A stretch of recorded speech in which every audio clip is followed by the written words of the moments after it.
आज का हमारा टॉपिक है प्रोजेक्ट फाइनेंसिंग। हम जो प्रोजेक्ट बनाते हैं उस प्रोजेक्ट की फाइनेंसिंग किस तरह से की जा सकती है, हम मार्केट से किस तरह से फंड्स ले सकते हैं। हमारे जो प्रपोज़ल है उसके लिए फाइनेंस एक इन्वेस्टमेंट प्रपोज़ल की तरह से हमें ज़रूरत पड़ती है।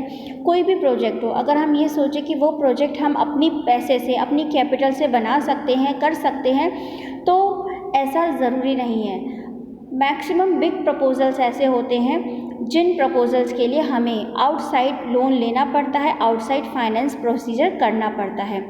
तो यहाँ पर हम ये देखते हैं कि हमारे जो लैंडर्स हैं वो नॉर्मली ये एस्टिमेट देखते हैं कि हमारा कैश फ्लो क्या है, हमारी पोटेंशियल अर्निंग कैपेसिटी प्रोजेक्ट की क्या है, और उसी के थ्रू वो हमें लोन प्रोवाइड करते हैं। यानी अगर उन्हें लग रहा है कि हमारा जो प्रोजेक्ट है उस प्रोजेक्ट की अर्निंग कैपेसिटी बहुत अच्छी है और साथ ही उस प्रोजेक्ट में कैश लगाने के, कैश इनफ्लो करने पर आउटफ्लो भी उसी तरह से होगा, तब वो उस प्रोजेक्ट में इन्वेस्ट करने के बारे में सोचते हैं। तो यहाँ हम वो मीन्स पढ़ेंगे जिन मीन्स के थ्रू हमें फाइनेंस मिल सकता है, जिससे हम प्रोजेक्ट को कॉस्ट दिला सकते हैं। और ये मीन्स अलग अलग तरह के हैं जो हमें अपने प्रोजेक्ट के अकॉर्डिंग यूज़ करने होते हैं। सबसे पहला इसमें मीन आता है हमारा share capital, term loan, debentures capitals, deferred credit, incentive sources और government subsidies, suppliers line of credit, unsecured loans and deposits, leasing and hire purchase.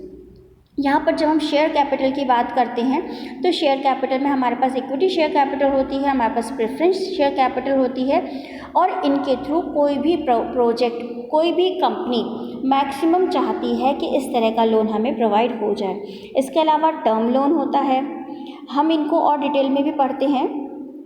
Share capital जो है हमारी इक्विटी शेयर कैपिटल होती है, हमारी प्रेफरेंस शेयर कैपिटल होती है। इसके बाद टर्म लोन जो होता है वो हमारे दो तरह के होते हैं। एक होता है रुपी टर्म लोन, या ये वो टर्म लोन होता है जिसमें हमें लैंड, बिल्डिंग, प्लांट, मशीनरी, इनके ऊपर फाइनेंस मिलता है।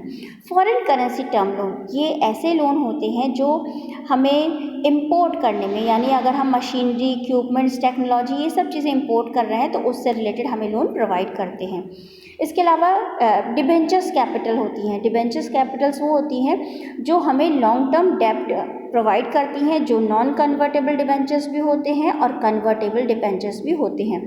नॉन कन्वर्टेबल डिबेंचर्स वो होते हैं जो हमें एक फिक्स रेट पर मेच्योरिटी पीरियड के अकॉर्डिंग हमें लोन प्रोवाइड करते हैं। वो 5 से 9 ईयर्स तक हो सकता है, और हम इंटरेस्ट एक्यूमुलेट कर लेते हैं और उसके बाद कंपनी अपनी जो एसेट्स के थ्रू है उसे पे करती रहती है। और ये एक बहुत ही इकोनॉमिकल मेथड है अपने फंड्स को इंक्रीज़ करने का। इसके बाद हमारे लीज फाइनेंसिंग आती है। लीज फाइनेंसिंग यानी ये एक इस तरह का कॉन्ट्रैक्ट है जिसमें ओनर अपनी एसेट्स के थ्रू अपने एसेट्स को लीज़ कराते हैं और एक एग्रीड पीरियड ऑफ टाइम में वो उसे वापस लौटाने का एग्रीमेंट करते हैं, जिसे हम लीज रेंटल कहते हैं। यानी हमने कोई मशीनरी, कोई लैंड या कोई बिल्डिंग हमने लीज़ पर ली, हम कुछ समय तक उसे यूज़ करते हैं और उसके बाद उसे हम वापस कर देते हैं, और जितने समय तक हम उसे इस्तेमाल कर रहे हैं तब तक हम उन्हें रेंट पे करते हैं। ये टाइम पीरियड नॉर्मली बहुत लंबा टाइम पीरियड होता है, जिसकी वजह से ये बहुत पॉपुलर मेथड माना जाता है। अनसिक्योर्ड लोन्स वो लोन्स होते हैं जिसमें हमें जहाँ पर हमें शॉर्टेज ऑफ फंड्स, यानी हमें फंड्स हमारे पास नहीं होता, और ऐसी कंडीशन में हम फैमिली, फ्रेंड्स, रिलेटिव से अनसिक्योर्ड लोन्स लेते हैं जो हमें बहुत कम टाइम पीरियड के लिए मिलता है, लेकिन इनकी इंटरेस्ट अमाउंट ज़्यादा होती है। और ये एक तरह से प्रोजेक्ट फाइनेंसिंग में इसको बोरो नहीं करना चाहिए। लेकिन अगर किसी के पास सिक्योर्ड लोन्स यानी प्रॉपर्टी नहीं है, उसके अगेंस्ट लोन नहीं मिल रहा है, तो अनसिक्योर्ड लोन से एक ऑप्शन बचता है।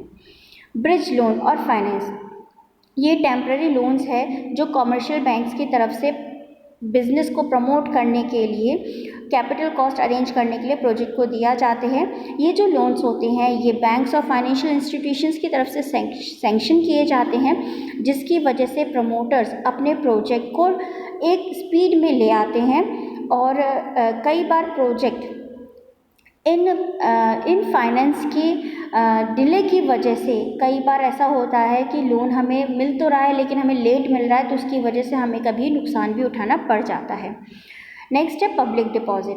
पब्लिक डिपॉजिट जो होता है ये पब्लिक और शेयर होल्डर की तरफ से दिया जाता है। ये जो डिपॉजिट्स होते हैं इनके मिनिमम टाइम पीरियड 6 मंथ का होता है और मैक्सिमम टाइम पीरियड 36 मंथ का होता है। गवर्नमेंट ऑफ इंडिया ने इसके लिए फिक्स्ड किया है कि maximum amount of deposit 25%, share capital का 25% आपको डिपॉजिट करना होगा और उसके बाद आप बाकी के लिए आपकी कंपनी फ्री है कि आप उसको अपने बिजनेस में यूज़ कर सकते हैं। सिर्फ पब्लिक लिमिटेड कंपनी ही अलाउ करती है कि वो पब्लिक से डिपॉजिट एक्सेप्ट कर सकते हैं। प्राइवेट कंपनी को ये सुविधा नहीं दी गई है।